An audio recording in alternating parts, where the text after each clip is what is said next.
Welcome to Mikey B and the Fresh Bunch. No. I don't know how that sounds. It's going to be podcast. the You Fresh added Bunch. Mikey No, B. sounds good. The Fresh Bunch. The Fresh Bunch. The Fresh Well. Bunch. The official new name. The has been talking- Okay, but it decided. was Talking Flowers with the Fresh Bunch. We are. Talking Flowers with the Well, Fresh it's Bunch. just the I Fresh like it. Bunch. The Fresh Bunch. But then on the bottom will be like Okay. Talking Flowers with Enough Flower about Friends. us. Enough about us. We have to get right now on the line our amazing, very impressive guest. If you follow her on social media, you already know. If you don't, you should be. Juliana Bustillo. Juliana Bustillo from Bogota, Colombia, who is the owner director of Ora, the Floral Agency, which is a very unique business model. And she is the first floral agency of its kind in Colombia, In the world. anywhere, In the world. in Del Mundo. In el mundo. I think you guys can fact check that it doesn't exist. Okay, well, that's what Mimi does. Mimi will fact I check got that, you. for sure. And let's get out of the gate. Let's go right away. And what is Ora the Floral Agency, Juliana? What is exactly what you do? So my business actually started in 2018, and it started as a floral shop. At that moment, 8 years ago, my biggest dream was to have the coolest floral shop in Bogota. But naturally, as a florist, if you get into the pond of floral shops, and you naturally start doing events. And then we also started doing workshops. And then right after COVID, I think it was destined that lots of farms started to contact me, and they said like, wow, Whoa, I see. hold on. Wait, you're going too fast. How did you even get into flowers before you created the flower shop and you wanted to have the coolest spot and all that? Like, how did that all happen to you? It was a dream. I dreamt it. Like, because I was So you in just woke up one morning and say, No, no, that's no. it. I'm in the flower I'll, business. I'll explain the dream. So I always knew that I wanted to have my own business.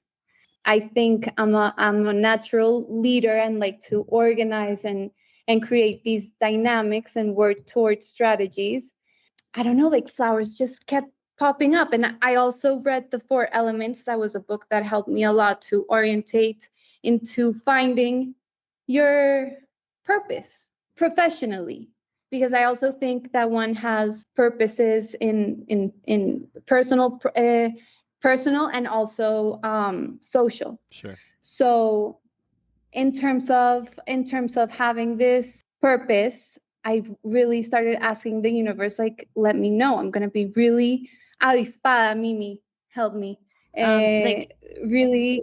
She was looking for something. Yeah, It was like- too much going on. Avispada es como confundida. No confundida, pero No.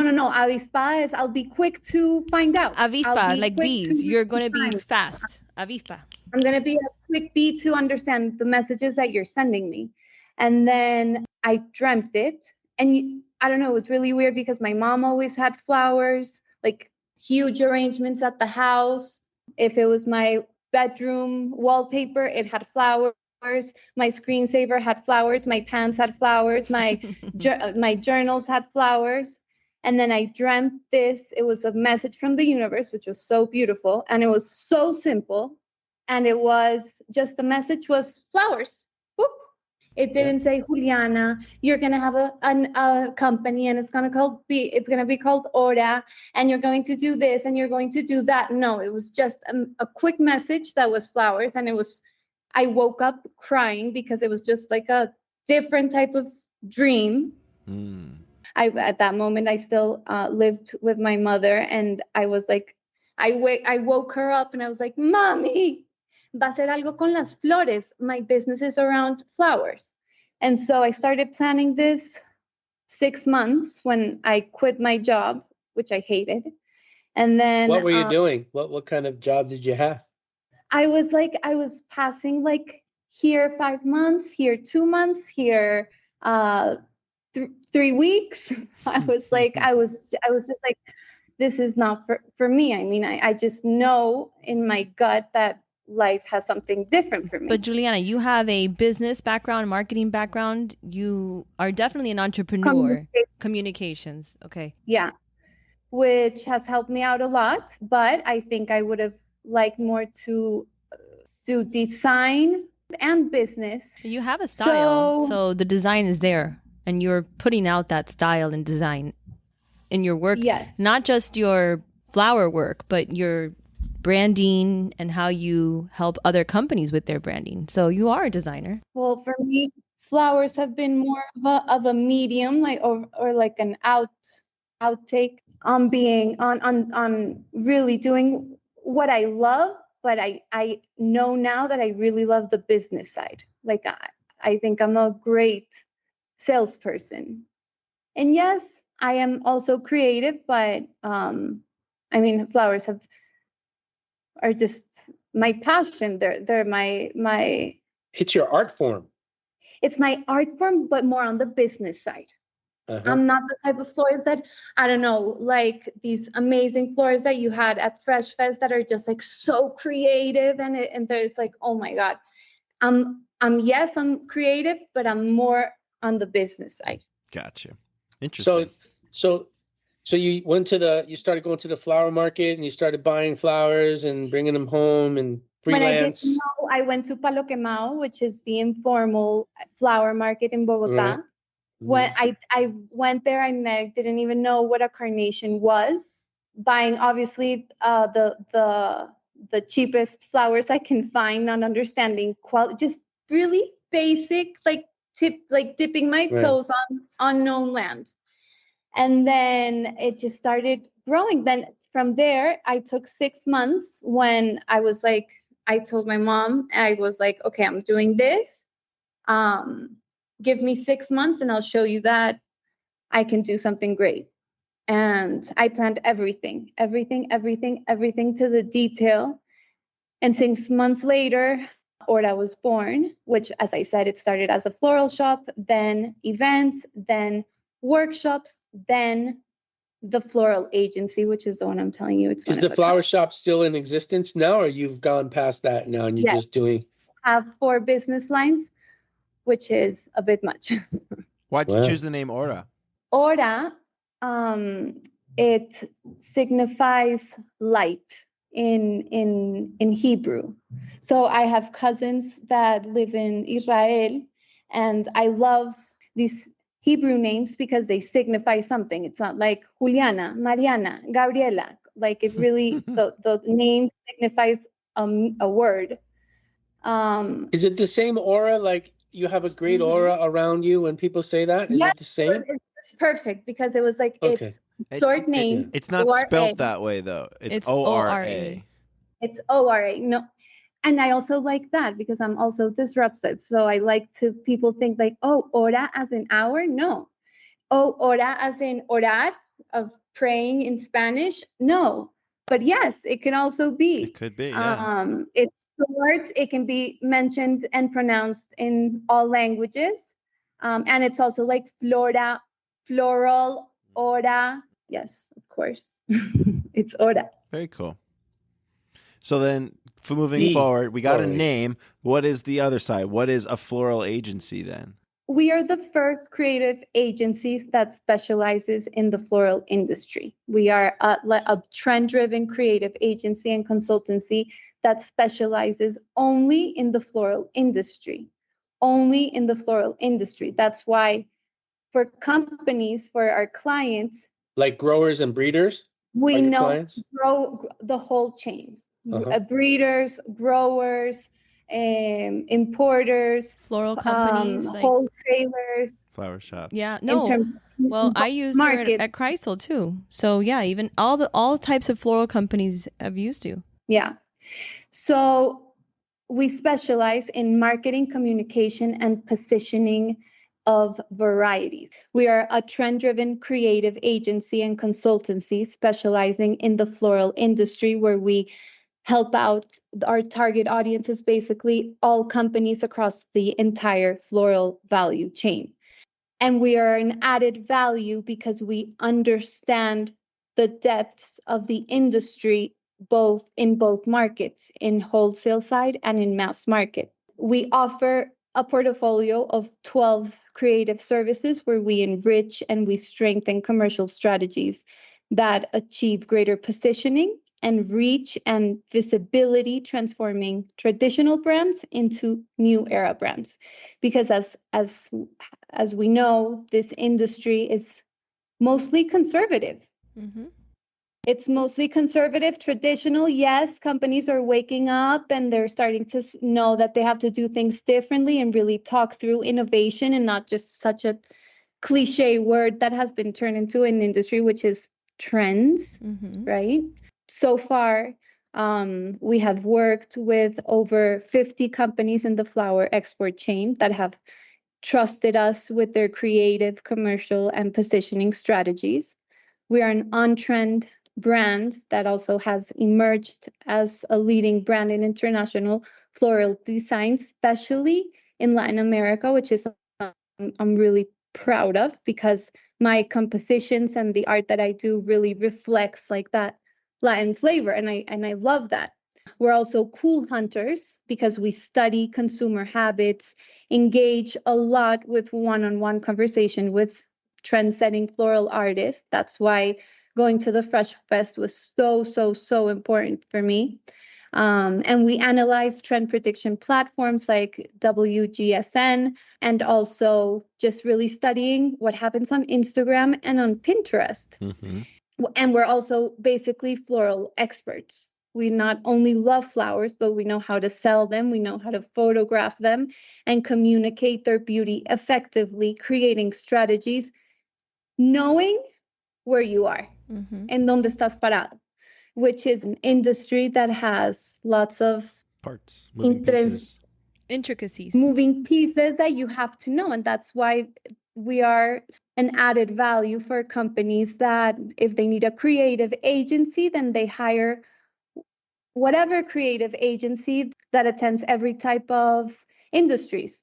So if a healthcare client comes in, they take it. So if a shoemaker client comes in, they take it. And we've also created a community that is close to reaching 50,000 followers. That's awesome. Yeah, it's specialized. Wow. It's really tailored to just the flower industry, like you're saying. That's pretty cool. But if you go to a show and you global, see Juliana, right? That's global. Yeah. Yes, we have worked with companies all around the world, especially in Latin America and Central America. And that's breeders, farmers, and growers, really importers, understanding everybody. everything. Flying, just going around the world, for me, that's so important of my job. And it's something that soy muy bendecida. I'm very fortunate to travel around the world, doing market scans and understanding mass market, or going to understanding how the flower market works in Brazil. For example, I was just there, and it's just so amazing. Brazil is so cool because it's one of the first countries that I've met where their wholesale market segment is way higher than mass market, for example. That usually tends to be like what happens in Europe and in America. Are you also helping design for some of these big groups that supply supermarkets around the world? Are you also helping them come up with concepts and trends and Yes, I have designs? worked a lot. I work these types of things solely with Color Republic, which is a company that has opened the doors for me to understand a lot of things of how this industry works. Well, working with the two brothers, Remy y Carlos Dávalos, I'm so thankful for them because they've literally shown me everything of what it implies. And yeah, it's amazing. So I work with them. And I also work in Color Republic, which is a company that I really love. They're so amazing and always being in the forefront of doing things differently. And I also work with them, something that is one of my passions, which is breeding and selecting their varieties for both markets, wholesale and mass market. So you're going to the breeders along with the Yes. Dávalos brothers, and you are choosing varieties that, in your opinion, are going to have traction 2 years from now, 3 years from now, 4 years from now, whatever They're planning. Yes, You're doing that. exactly. And then at the same time, you're designing kind of like bouquets and styles, and you're picking out the varieties for those bouquets for down the road. Yes. So that's kind of like, our friend Bill Schaefer does that for, I believe he does that for Gems. Mm-hmm. Yeah. Yeah. Cool. I saw a picture that he was coming, something that he posted that he was coming to Bogota.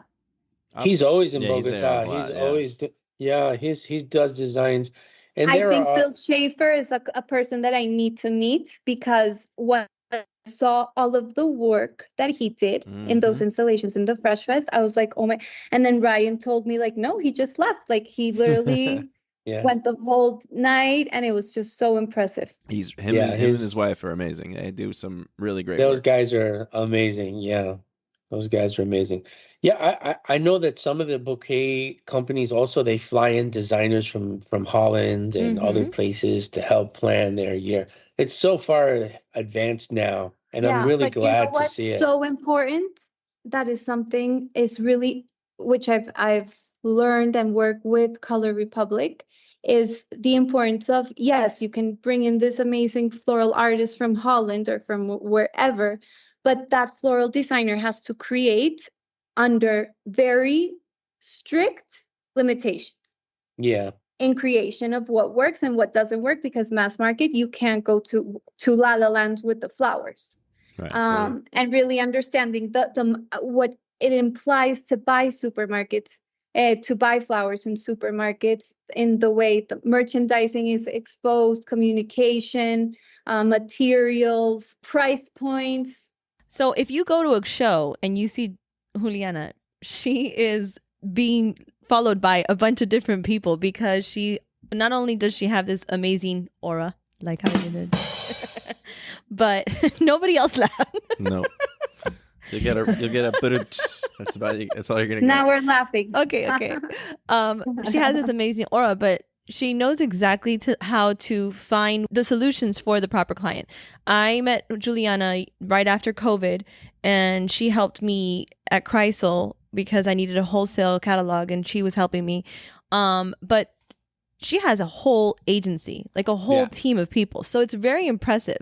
She literally put me in with, one designer and another, and we did speaking, and she was able to speak to the people in Holland. So it's not just Juliana. Like, how many people do you have in your agency? Like, how many people are working with you? We're a team of 17 people. Yeah. That's fun. Yeah. Covering, I assume, everything from copywriters to web developers, photographers, the all works. Of it. Everything a creative agency would need. And also in the side of my other lines as well. Who are your cool hunters, and what do they look like? What are those people? What's their job like? Oh my God. I just found a gem in my life. Her name is Maria Camila Neira. She's our creative director, and she just loves flowers. Like, as I said before, like, there's two types, like people more oriented on the business side or more oriented on the creative side. She's so creative, and she loves flowers and really understanding, because we've learned so much together as a team throughout these years, and everything that we've learned. I mean, it's amazing to see her creative process in really going through everyone, seeing the specific trends that are going on in Japan, in Australia, that is so important, especially these two countries, I think, are in the forefront, or Korea as well, in design part. Is there a trend that like you saw in Japan first that's like completely, or Australia right now that's completely popular right now, that you were like, oh, we saw this 5 years ago, that you can think of? Yes, for example, the reflex rose. I mean, it's something that, yes, everyone already knows what's a reflex rose, but when it was the new hot trend, it started in Australia. Cool. I think the Australian market is so cool.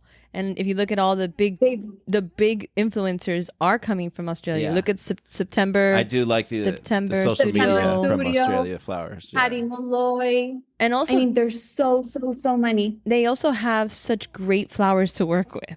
Like, the flowers are amazing. So they also have access to these beautiful flowers and these just like amazing designs. It's a fun juxtaposition. They got like the most beautiful flowers and the most dangerous fucking and they're everything so else. far away, and And the restrictions of getting flowers into Australia is another story. Yeah, I know. And but it's just the you have to put the flowers in Roundup before you could export them to Australia, because of they don't want anyone to be able to take the genes out of the flowers. It's crazy. The flowers have to literally go in weed killer Roundup. They have to be hydrated in Roundup before you can export them.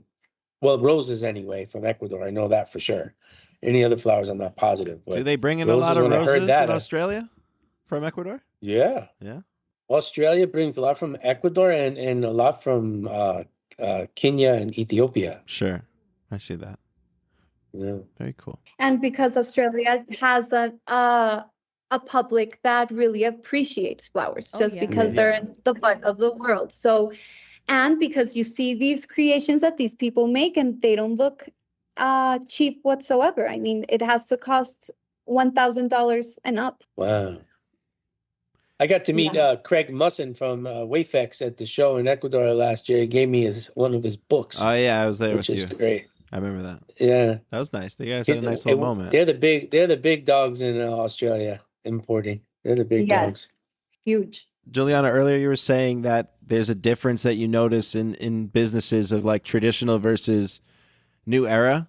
What is like the big like signifiers of that for you guys? Okay, so well, first, these days there's a real floral boom happening. Being a florist, I think, is no longer to understand the difference between a traditional and a new era.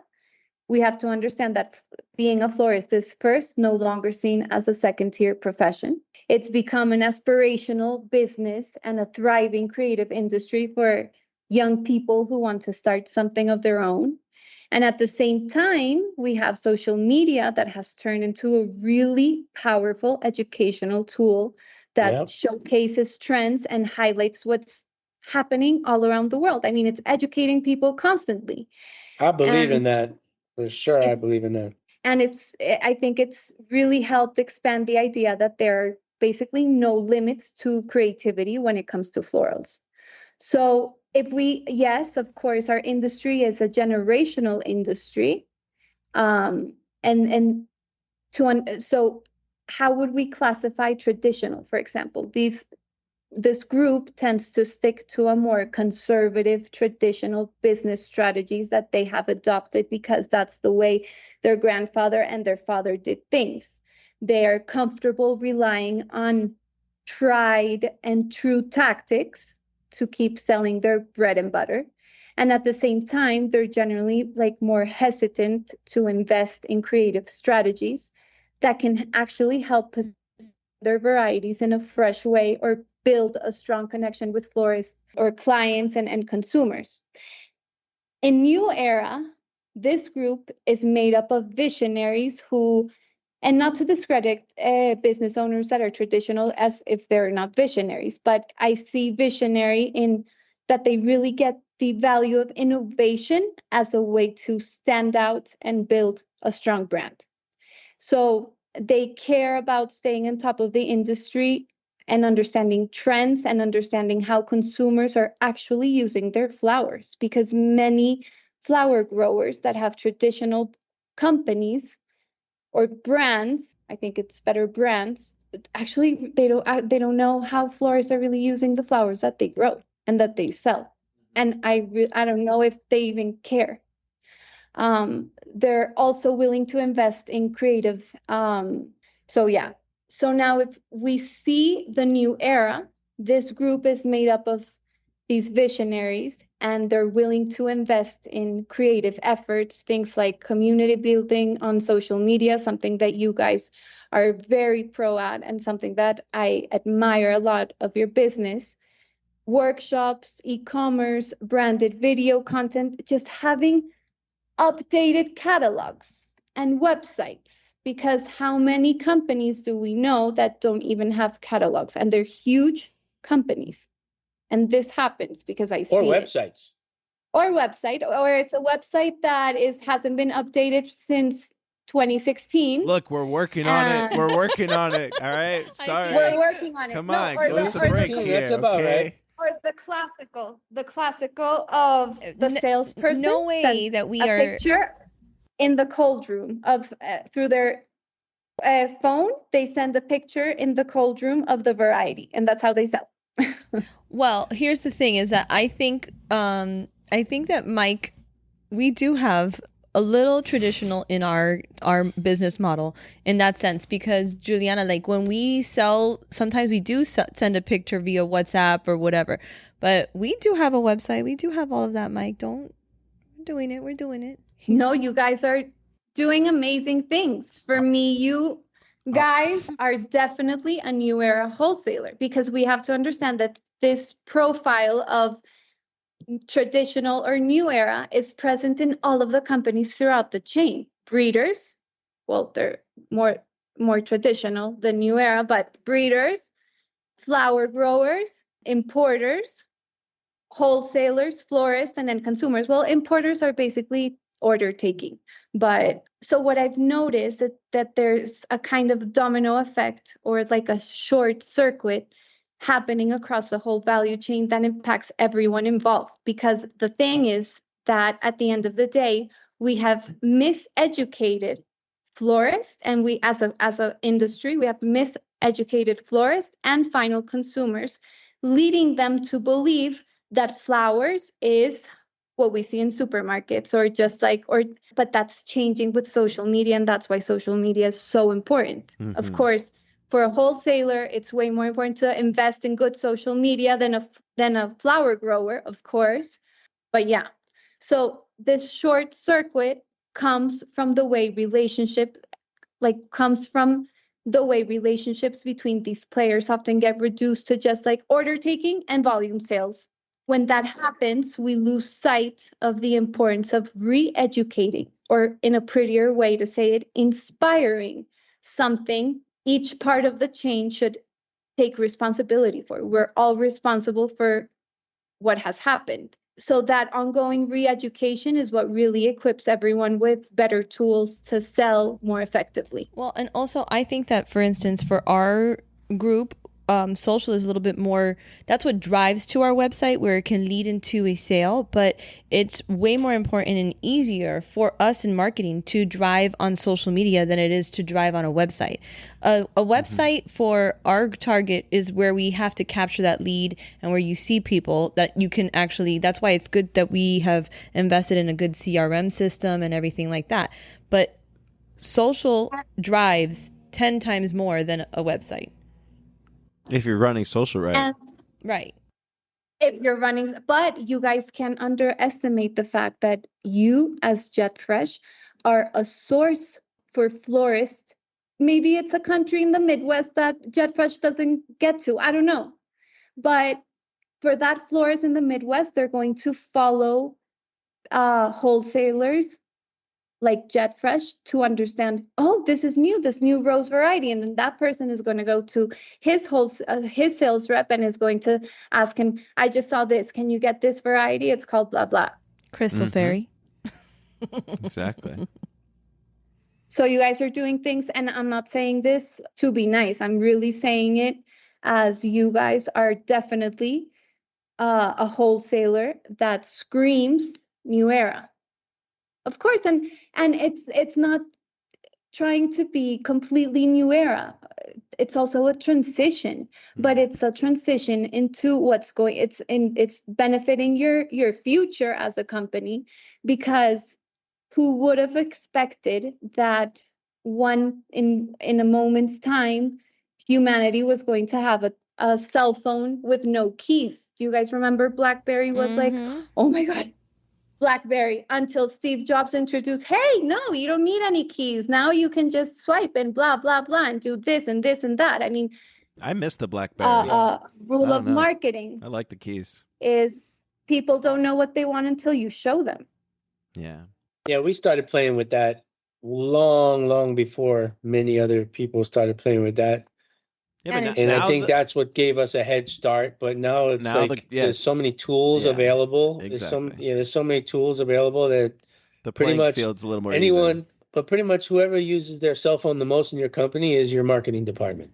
Absolutely. 100%. You know, they can, any company can find somebody who can navigate their cell phone to make, content for them. It's pretty simple now. I've actually seen online that brands are like big, like let's say, for example, makeup brands, bigger brands, they are essentially offering their employees like press kits and some training for online so that they can essentially become their own content creators and then essentially get like a bounty from the company on behalf of while you're working. You could also be content creating for us. But I think that like we do that very differently because every single person here is a marketing. I see it as we're a marketing agency. Oh yeah, that was a thing. Now that it's content creating and all that stuff is a thing, like arguably they could, like that could be a job in itself, So what about in Colombia with all the consolidation with the big groups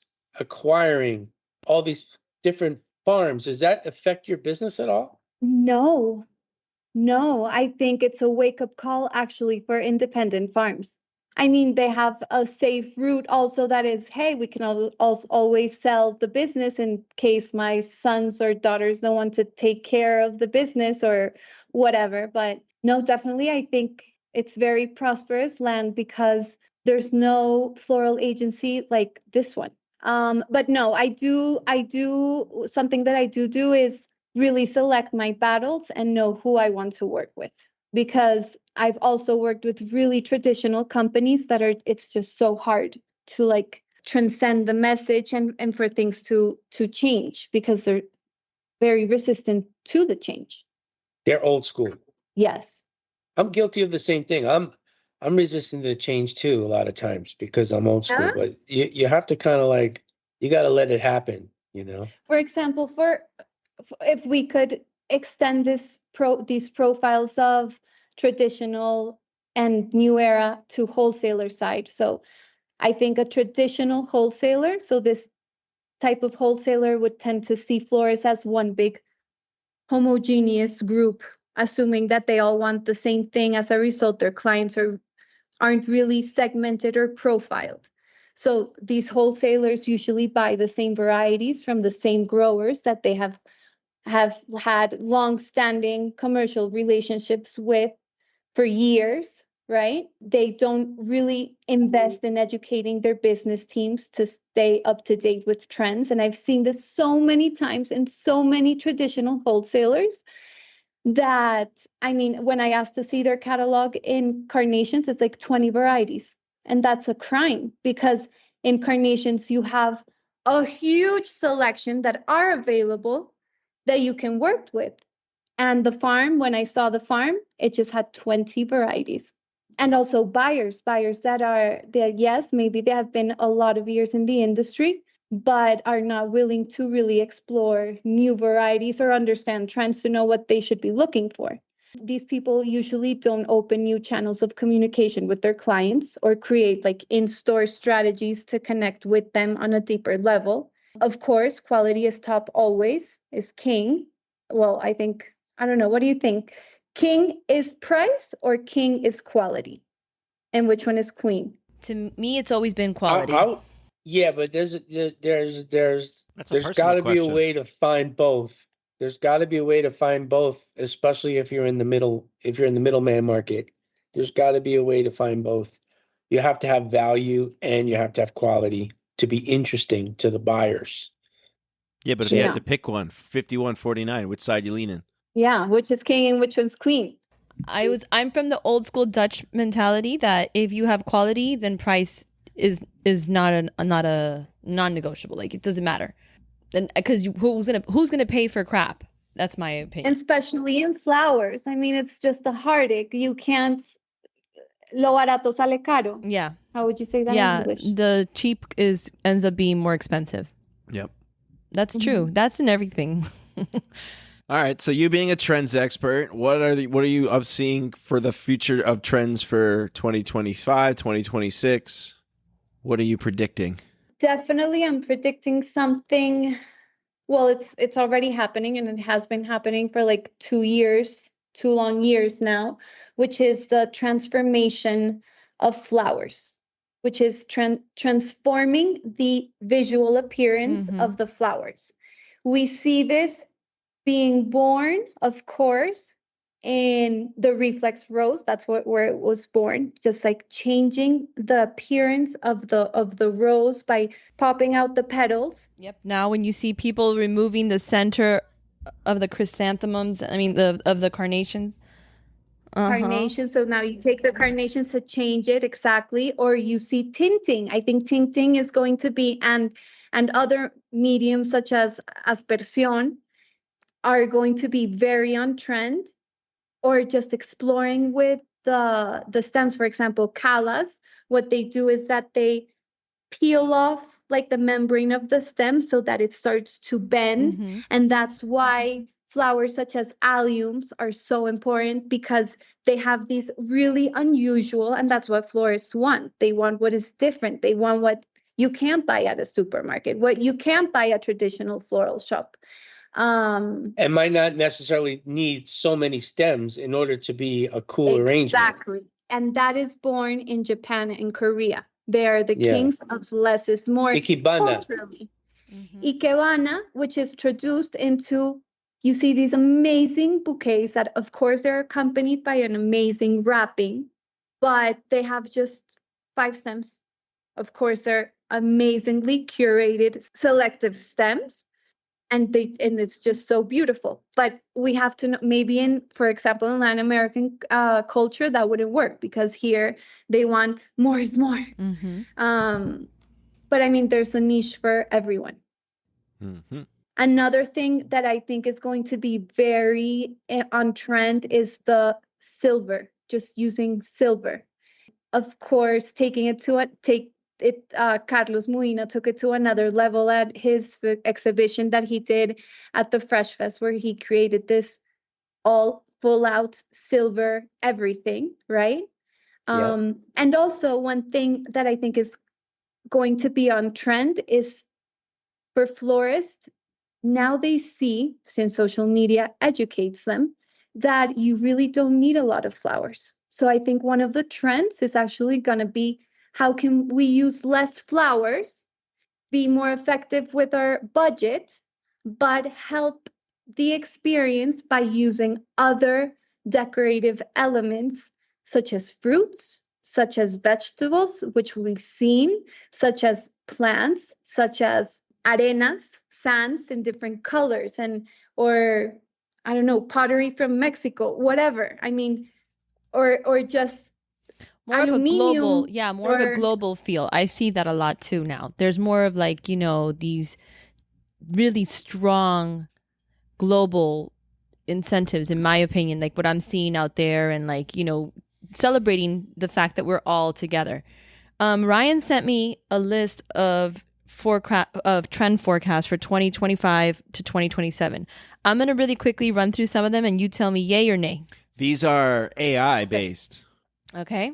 And by the way, you've already spoken about some of them, so it's kind of funny, but I just want you to go yay or nay, okay? I was curious if your predictions and your trends, if the AI could like also predict them as well, and if they would match up at all. That's what I wanted to say. Okay. Number 1 is floral. I mean, AI is, I mean, it's surprising. So let's see. Floral maximalism returns with meaning. Think Wes Anderson meets Burning Man with intentional color blocking, emotion-driven palettes, and layers of texture. Think bold colors, oversized arrangements, unexpected form, but with emotional cultural narratives. Yay or nay? Wow, 100% yay. Okay. But everything, I mean, it touched up on a lot of things. Color blocking, so important, so that you can actually understand the variety visual that you're talking about. That's so important. What other things did you say? Just being completely spontaneous in structure, so important. You said unexpected really pushing forms. The limits. You said unexpected forms. Okay, so next one, soft power flowers.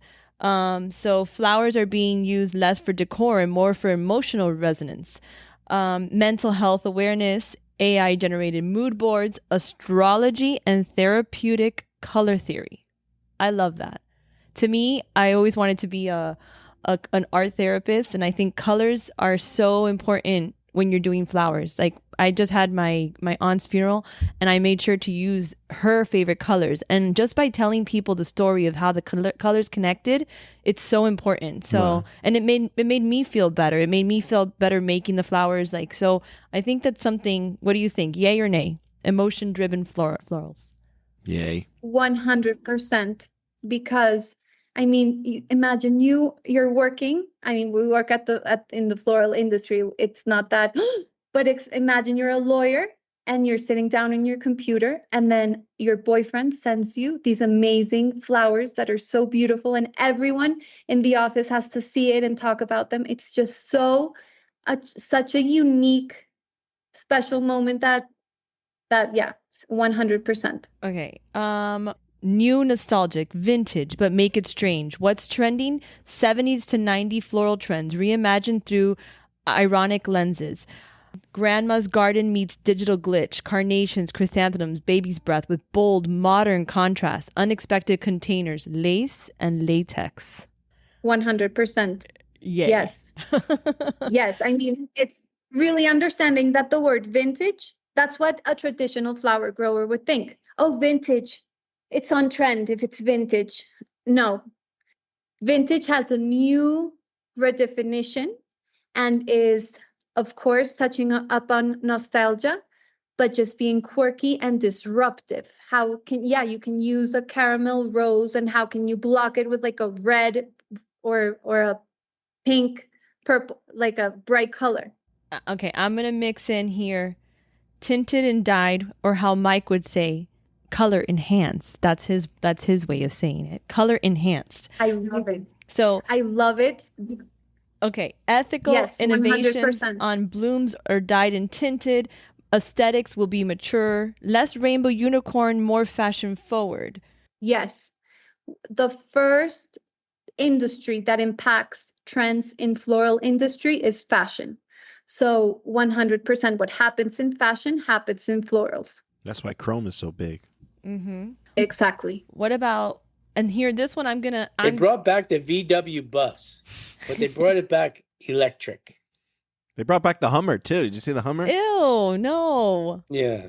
Okay, here's one that it's completely controversial here. Wabi Sabi, imperfect beauty. A growing embrace, asymmetric decay. Designers will intentionally use blooms past their prime, incorporate dead leaves, or showcase roots. In a world dominated by perfection and filters, authenticity and imperfections feels luxurious. Yes, 100%. Uh-oh. Why? It's so amazing. And you see that, for example, with sunflowers. On-trend florists prefer to use sunflowers without the leaves than with the leaves. And just showing the beauty of how flowers decay, I think is so beautiful. I've seen, for example, in gerberas that they tend to the bent wilt. neck. Uh-huh. They use it. Artists use that as an intention. Yeah. And they don't just throw it away because it wilts. No, they use it as part of the composition. You can get some fun lines with gerbs and stuff like that. So one of my favorite accounts is Dead Flowers, New York. Have you seen all the stuff that they do? They were at the New York Orchid Dinner, and they just did the Jurassic World, the new stuff, and they use some dead flowers, and I love that. Yeah, it looks, it's controversial for me because I just said quality is more important, and I'm from the flower food industry, but still, I think it's pretty cool when you do see something. Or dried roses, I think, are making a huge comeback. Remember back in the day, they would just, hang them upside down and dry the roses.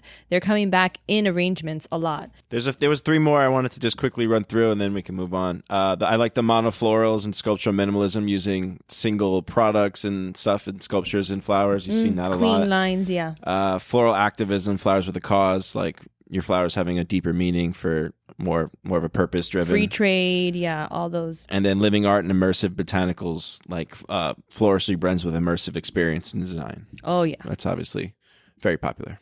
And also, I think another big trend is going to be it is right now, which is using dark shades, black colors that are not natural in flowers. Yeah.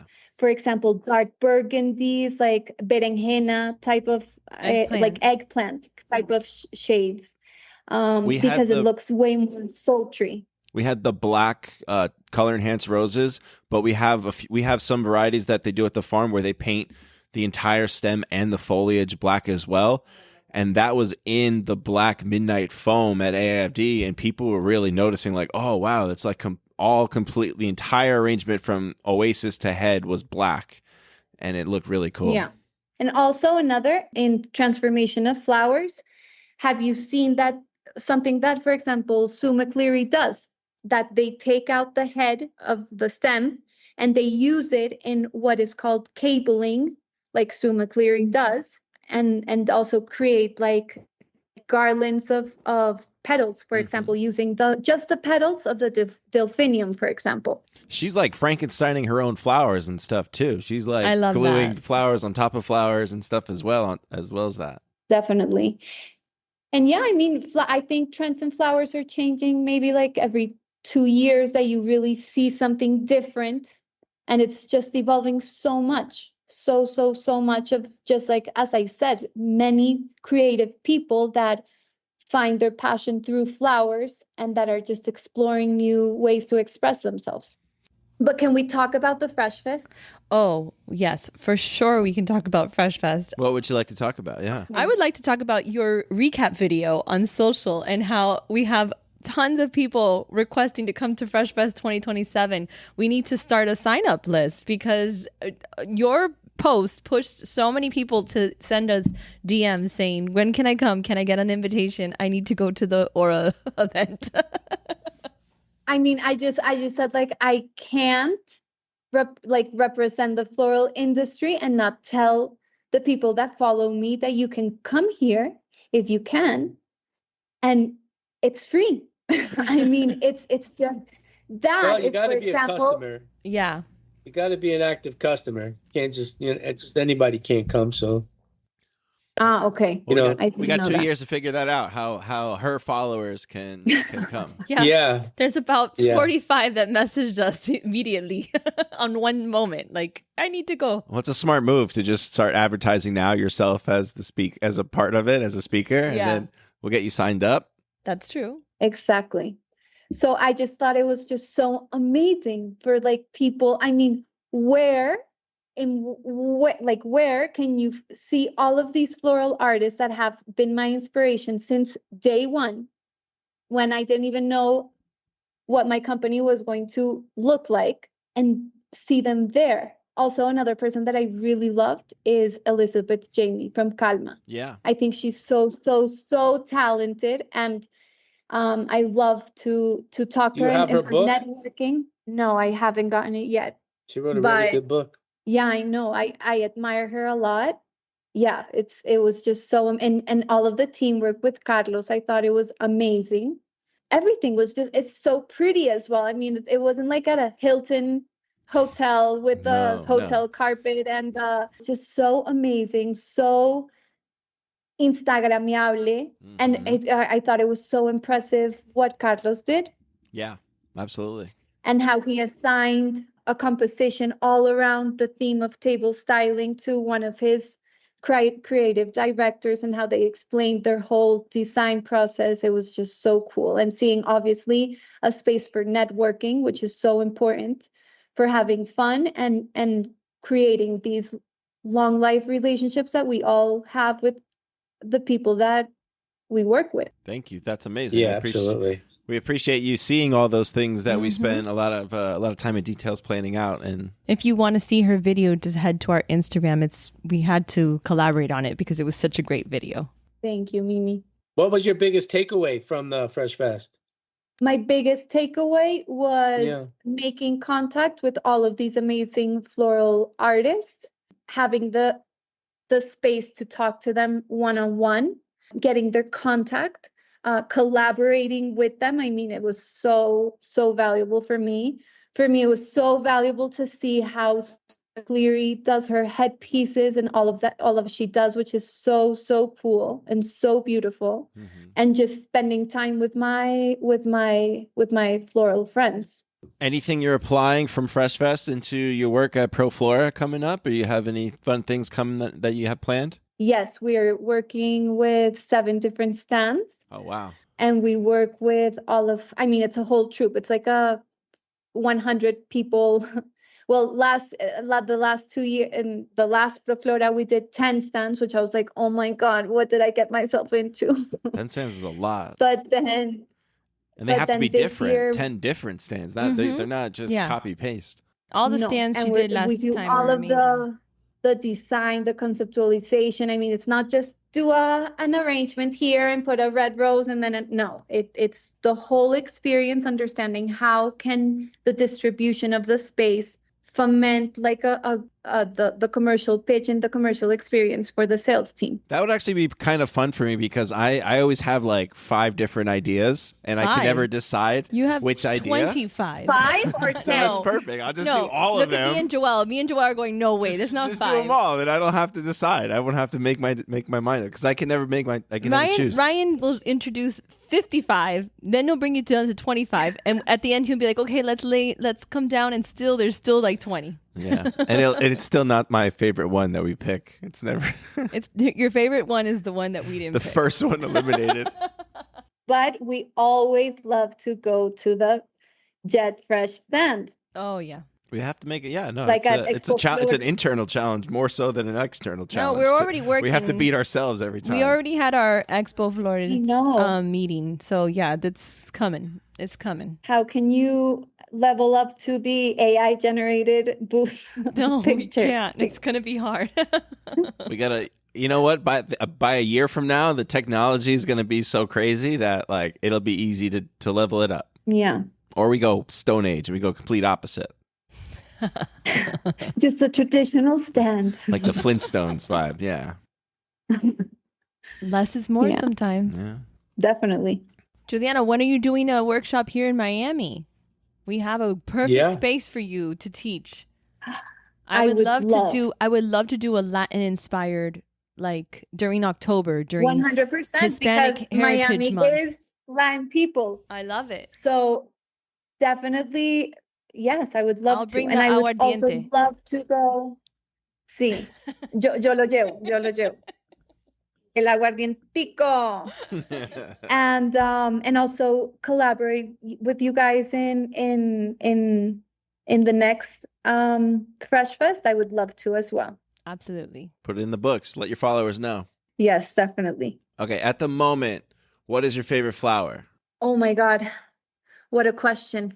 People will say I'm a basic bitch, but I just love roses because I understand the breeding side, and that's where I work. So I just love all that goes behind a rose, and the fact that it's the mother of all flowers, and just exploring the shades and all terms of productivity and what works well in a market, I would say. But before that, it was carnations. That's a more basic answer. Exactly. That's what I'm saying. You can call me a basic bitch. That's funny. But no, I mean, I just love carnations because it has such a wide spectrum of colors that is so amazing. Amazing, yeah. And it works so well in budgets because you can use them without going overboard. And they're so sturdy. They really, a carnation is a must for florists because they help to blend in the color of other flowers. Because I know you're going to find a shade of carnation that works and enhances your color palette. Beautiful. So yeah, that's my 2 answers. Very basic, but roses and carnations. It works. We take it. In your opinion, what is the best sandwich? In my opinion, the best sandwich is... I love like meaty sandwiches, not like ham. With lots of vegetables and cheese and a nice rough bread I like. What if you could have a superpower, what would it be? To fly. I always dream about that, like me flying. Like I can actually fly. So that's, for me, it would be flying. What is the most overrated flower? It's contradictory. But roses. Okay. What about the most underrated flower? The most underrated flower. I think that Calas are taking a definite comeback in wholesale market. Definite. I think it's, I just thought of another one. So Calas and also Gladiolos. Nice. I've seen amazing, I mean, in breeding in Holland, what I've seen in Gladys is spectacular. It really is. And it's a shame that people don't get to see that. I think gladiolas are underrated, and they're not just for funerals. I think, really Juliana, like them. you just started something better. Let's call them Gladys, and people might buy them more. Yeah. I like that. Exactly. I'm using a Gladys. Okay, Gladdy. Our Michigan Gladys are starting next week for you listeners. There you go. Come and get them. I mean, there's amazing Mexican floral artists that work with gladiolos, and it's just like stunning. Yeah. And and they're not that expensive. I mean, it's a good price. You get a great. It's a huge flower for the price that you're paying. You in get the a US, lot. In the U.S., they're looked at it as a funeral flower. Mm-hmm. Like you won't see them in events and design in wedding event stuff that much. You should. You mainly. Yeah, I agree, but no, if I can get gladiolas, just them in a vase by themselves, I like the way they look. Same like calla lilies. I like the way just calla lilies look by themselves with nothing else. Yeah. Mm-hmm. Pick a movie or TV character or actor to have lunch with. Fictional, non-fictional. Could be anybody. Oh my God. I know. Ozzy Osbourne. Aww. R.I.P. Ozzy. No, really. Today I was looking at videos that on Instagram, and this guy, is this artist that's called Youngblood. I don't know him, but he gifted Ozzy Osbourne a chain, and what and a team, like someone from the team, shot like the whole conversation, and it was just so natural. And then I just started listening to Ozzy Osbourne on Spotify just before coming on, and I really loved his songs.